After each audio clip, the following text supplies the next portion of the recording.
오늘 우리에게 주시는 하나님의 말씀은 누가복음 24장 13절부터 36절까지 말씀입니다. 누가복음 24장 13절부터 36절까지 말씀입니다. 핵심 구절은 31절과 32절입니다. 제가 읽겠습니다. 그들의 눈이 밝아져 그인 줄 알아보더니 예수는 그들에게 보이지 아니하시는지라. 그들이 서로 말하되 길에서 우리에게 말씀하시고 우리에게 성경을 풀어주실 때에 우리 속에서 마음이 뜨겁지 아니하더냐 하고. 독일 슈투트가르트 발레단의 수석 발레리나 종신 단원의 자리를 박차고 우리나라로 돌아와서 현재 국립발레단의 단장과 예술 감독을 맡고 계신 분이 있습니다. 누군지 생각나시나요? 네, 발레리나 강수진 씨입니다. 하나의 램프가 환히 불타올라 주위를 밝혀주는 역할을 하려면 좋은 심지와 튼튼한 몸체로 만들어져야 하는 것은 기본이고 양질의 기름과 맑은 산소가 지속적으로 공급되어야 합니다. 나에게는 선생님의 존재와 따뜻한 격려, 그리고 진심 어린 칭찬이 기름과 산소였습니다. 강수진 씨가 쓴 나는 내일을 기다리지 않는다 라는 자서전적인 에세이에 나오는 말입니다. 강 씨를 지탱해준 커다란 힘이 된 것은 그의 말처럼 스승의 존재와 함께 스승의 따뜻한 격려와 진심 어린 칭찬 같은 말이었습니다. 강 씨에 대해서 조금만 더 얘기하면 지난달 19일에는 배철수의 음악 캠프 30주년 특별 방송에 출연해서 이렇게 말했다고 하는군요. 어떤 사람으로 기억되고 싶냐고요? 나는 보잘것없어 보이는 하루하루를 반복해서 대단한 하루를 만들어낸 사람으로 기억되고 싶어요.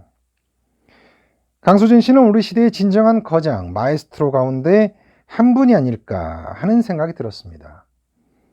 그가 책에서 강조했던 스승의 존재, 그리고 말씀, 이것과 더불어서 평범한 일상의 힘이 얼마나 소중한 것인가 하는 것을 느끼게 해주는 말이었습니다.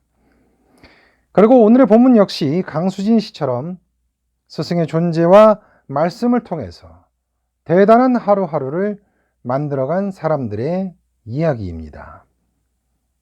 오늘 본문은 엠마오로 가는 두 제자라는 제목으로 우리에게 너무나 친숙한 이야기입니다.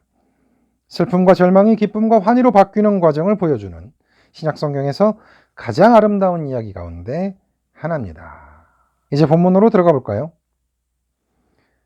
마침 그날에 그들 가운데 두 사람이 예루살렘에서 25리 또는 30리 정도 떨어진 엠마오라는 마을로 가고 있었습니다. 여기서 그날은 어떤 날이었을까요? 부활주일이었던 지지난주에 예수님께서 부활하셨다는 사실을 알렸던 사람들이 있었죠. 대부분 여성들이었는데요. 누가복음에는 예수님께서 부활하셨다는 사실을 막달라 마리아와 요한나와 야고보의 모친 마리아와 그리고 함께 다른 여자들이 사도들에게 알렸다고 전하고 있습니다. 여기서 야고보의 모친 마리아, 야고보서를 쓴 야고보는 예수님의 동생이니까 야고보의 모친 마리아는 바로 예수님의 어머니 마리아입니다. 그날은 바로 예수님께서 부활하신 날이었습니다. 그렇다면 그들 가운데 두 사람은 다른 제자들과 함께 예수님의 부활 소식을 이미 들었던 제자 가운데 두 사람을 말하는 겁니다. 그 두 사람이 예루살렘에서 약 10km 또는 11km 정도 떨어진 엠마오라는 마을로 가고 있습니다. 소식을 들은 다음이니까 시간은 아마 오후쯤이었겠지요. 예수님께서 부활하셨다는 소식을 들었는데도 그들은 예루살렘에 남아있지 않았습니다. 예루살렘을 떠나고 있었습니다. 왜 그랬을까요? 예루살렘은 히브리어로 평강의 땅, 평화의 도시라는 뜻을 담고 있습니다. 엠마오는 따뜻한 샘, 온천이라는 뜻을 가지고 있고요. 우리는 이 지명에서 상징적인 의미를 떠올려 볼 수 있을 겁니다. 예수께서 부활하신 그날 두 제자에게 평화의 도시 예루살렘은 이제 슬픔과 아픔의 도시, 고난과 박해의 도시가 되고 말았습니다. 더 이상 머물 수 없는 곳이 되어버린 것이지요. 예수님께서 어떻게 부활하셨는지, 어떤 형태로 부활하셨는지, 부활하신 다음에 어떤 일을 할지는 알 수 없지만 게다가 시신만 없어졌는지, 정말로 부활하셨는지 이것조차 알 수 없지만 한 가지 확실한 것은 조만간 예루살렘이 한바탕 발칵 뒤집어질 것이라는 사실입니다. 자신들이 십자가에 매달아 처형한 예수가 되살아나다니, 만약 그런 일이 벌어진다면 로마의 정치 권력과 유대의 성전 권력은 결코 가만히 있지 않을 것이기 때문입니다. 대대적인 수색 작업이 벌어지고 관련자들은 모두 두들겨 맞고 잡혀가고 그들에게 되돌아오는 것은 처참한 고문과 참혹한 십자가 처형이었을 것이기 때문입니다. 이제 예루살렘에서는 아무런 안전도 기대할 수 없는 상태가 됐습니다. 그들에게는 안전한 곳, 숨어 있을 곳, 잠시나마 머물 곳이 필요했던 겁니다. 그래서 따뜻한 샘, 온천이 있는 곳, 아픔을 치유할 수 있는 곳, 그곳 엠마오로 가고 있었습니다. 그들은 자신에게 닥칠지도 모르는 환란을 피해서 달아나고 있었습니다. 예수님의 부활 사건이 너무도 소름 끼치도록 무서워서 도망치고 있었던 겁니다. 그들은 그동안 일어났던 일들을 서로 이야기하면서 터벅터벅 걸어가고 있었습니다. 그들에게는 예수님께서 예루살렘으로 들어가면서 쏟아졌던 군중들의 호산나, 환호성과 찬양이 아직도 귀에 쟁쟁합니다. 예수님이 잡히시던 밤, 그 밤에 온몸을 쥐어짜듯이 다가왔던 공포, 그리고 기억조차 하고 싶지 않은 예수님의 십자가 처형, 오늘 아침에 들은 부활 소식, 숨이 막힐 정도의 전율과 긴장감으로 지내온 지난 일주일 동안이 그들에게는 눈에 선하기만 합니다. 예수님의 허망하고도 억울한 죽으심을 서로 안타까워했을 겁니다. 예수님의 죽음을 어떻게 해서라도 막았어야 되는 것 아니냐 하는 자책감에 후회가 밀려들었을 겁니다. 아마도 앞으로는 어떻게 살아야 하나 답답하고 막막한 심정을 털어놓으면서 신세를 한탄했을지도 모릅니다. 그때 누군가 그들에게 다가왔습니다. 그리고 그들과 함께 걸어가십니다. 바로 부활하신 예수님이셨지만 그들은 예수님을 알아보지 못했습니다. 그들의 눈이 가리워져 있기 때문입니다. 여러 제자들 가운데 길을 나선 두 명의 제자들. 그들은 지금 깊은 상심에 쌓여 있습니다. 로마의 압제에서 헤롯 왕가의 착취에서 이스라엘을 구원할 것으로 믿어 의심치 않았던 스승님, 선지자 예수, 민중의 지도자 예수가 그 참혹한 십자가에서 그야말로 치욕스러운 모습으로 삶을 마감했기 때문입니다. 게다가 그날 아침 예수님의 시신이 무덤에서 사라졌다는 소식까지 들은 상태입니다. 이제 모든 희망은 다 사라졌습니다. 차라리 이게 꿈이었으면 좋겠지만 이제 꿈속에서라도 꿈조차 꿀 수 없는 상태가 되어버렸습니다. 이들의 심정을 어떻게 표현할까요? 한마디로 하면 우리에게 내일은 없다가 아니었을까요? 이들에게는 돌아가신 예수님은 이 세상의 모든 일을 구원하기 위해서 오신 메시아, 그리스도가 아니라 하나님과 모든 사람 앞에서 말과 일에 능한 선지자일 뿐이었기 때문입니다.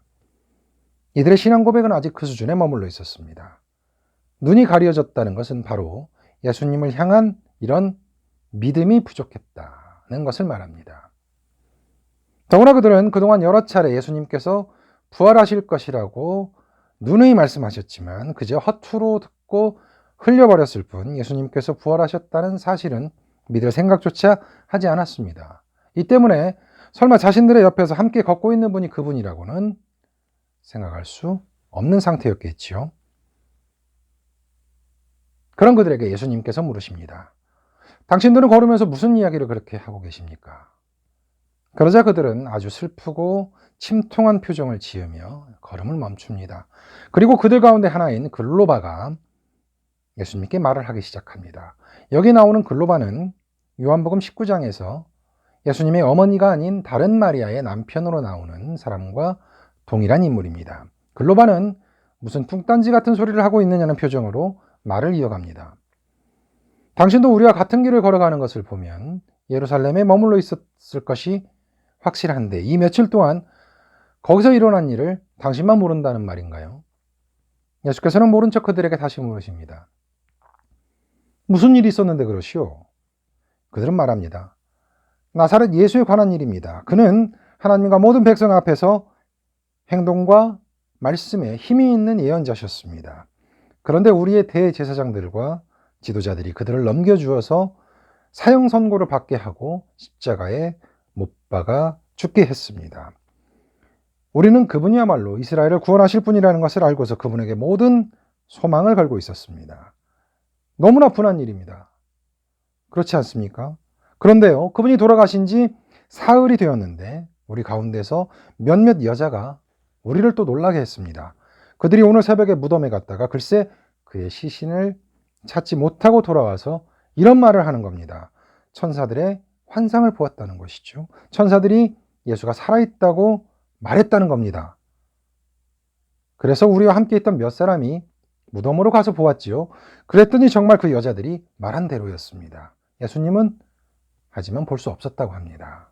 그러자 예수께서 그들에게 말씀하십니다. 정말 어리석은 사람들이군요. 예언자들이 말한 모든 것을 믿는 마음이 그렇게도 무디다니 말입니다. 그리스도가 마땅히 이러한 고난을 겪고서 자기 영광에 들어가야 하지 않겠습니까? 그리고는 예수께서는 모세와 모든 예언자에서부터 시작해서 성경 전체에 예수님 자신에 관해서 써놓은 사실을 그들에게 설명해 주십니다. 주님께서는 절망에 빠져 있는 그들에게 메시아이신 그리스도이신 구원자이신 예수님 자신에 대해서 말씀해 주셨습니다. 그러는 동안 아마 11km였다면 3시간 정도 걸었겠지요. 그 두 사람은 자신이 가려고 했던 마을 엠마오에 가까이 다다랐습니다. 하지만 예수님은 좀 더 멀리 가는 척을 하셨지요. 그들은 예수님을 만류하면서 말합니다. 저녁 때가 됐습니다. 날이 이미 저물었으니까 저희 집에 머물다 가십시오. 하룻밤을 묵으십시오. 그들의 청에 못 이기는 척 예수님은 그들의 집에 들어가셨습니다. 1세기 당시의 중동의 상황을 놓고 본다면 밤길을 걸어서 혼자 어딘가 먼 길을 간다는 것은 무척이나 위험한 일입니다. 나그네 혼자 걸어가는 밤길은 목숨을 내놓고 하는 도박이나 다름없습니다. 그래서 제자들은 예수님을 자신들의 삶 속으로 초대한 겁니다. 생판 모르는 타인을 적극적으로 자신들의 삶 속으로 맞아들인 겁니다.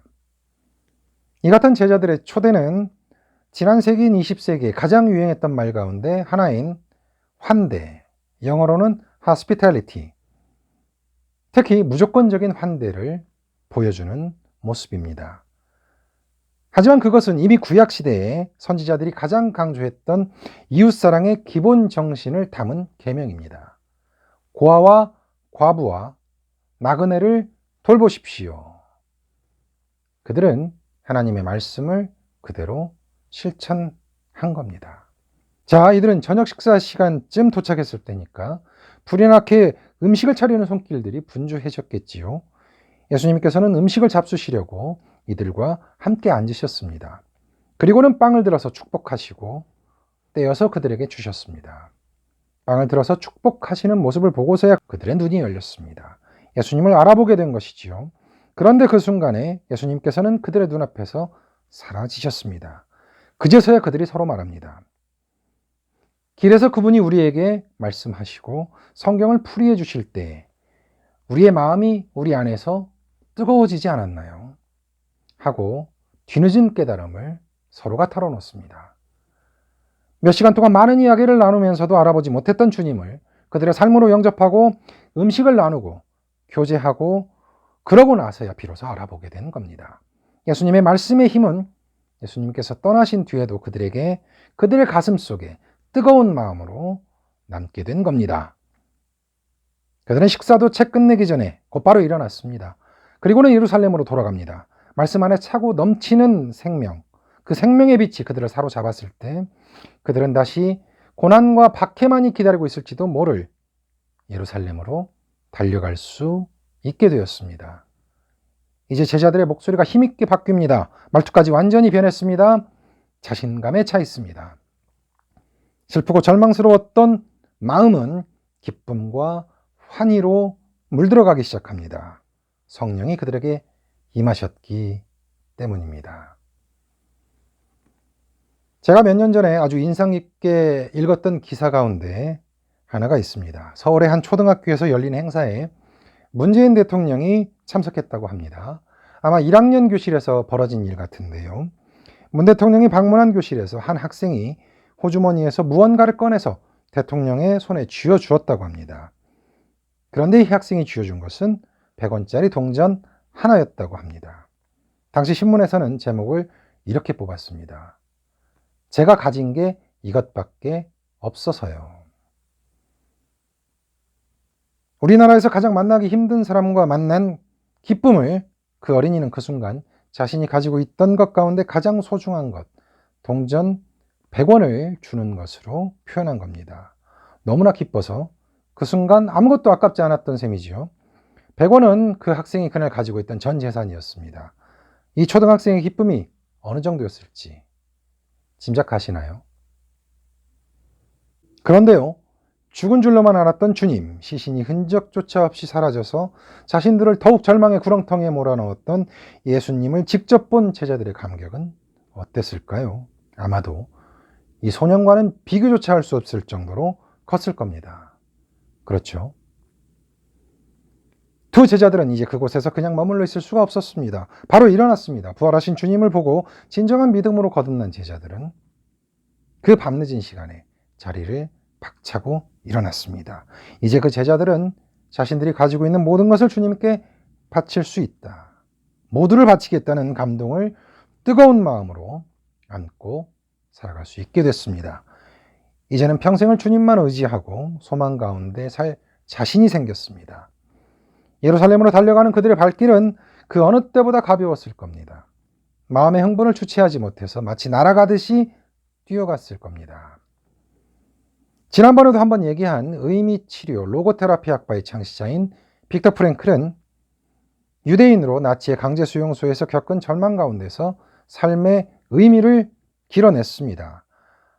자유와 삶을 송두리째 빼앗겨버린 절체절명의 강제수용소에서 그가 찾은 것은 절대적인 삶의 의미, 시련을 겪거나 죽는다고 해서 손상되지도 않고 빼앗아갈 수도 없는 궁극적인 삶의 의미였습니다. 그것은 곧 인간은 의미를 추구하는 존재이다. 그리고 그 의미를 완수할 책임을 갖고 있다 하는 깨달음이었습니다. 이제 부활하신 예수 그리스도를 만난 제자들은 바로 예수님을 향한 절대적인 신뢰와 믿음, 삶의 의미를 되찾았습니다. 살아야 할 이유를 다시 가슴 저 깊은 곳에서 되살려냈습니다. 그래서 앞으로 어떻게 살아야 할지를 알게 되었고 곧바로 행동에 나서게 된 겁니다. 그것은 따뜻한 샘, 치유의 온천이 있는 엠마오를 떠나서 다시 참혹한 죽음이 기다리고 있을지도 모르는 슬픔과 아픔의 도시, 고난과 박해의 도시 예루살렘으로 되돌아가는 일이었습니다.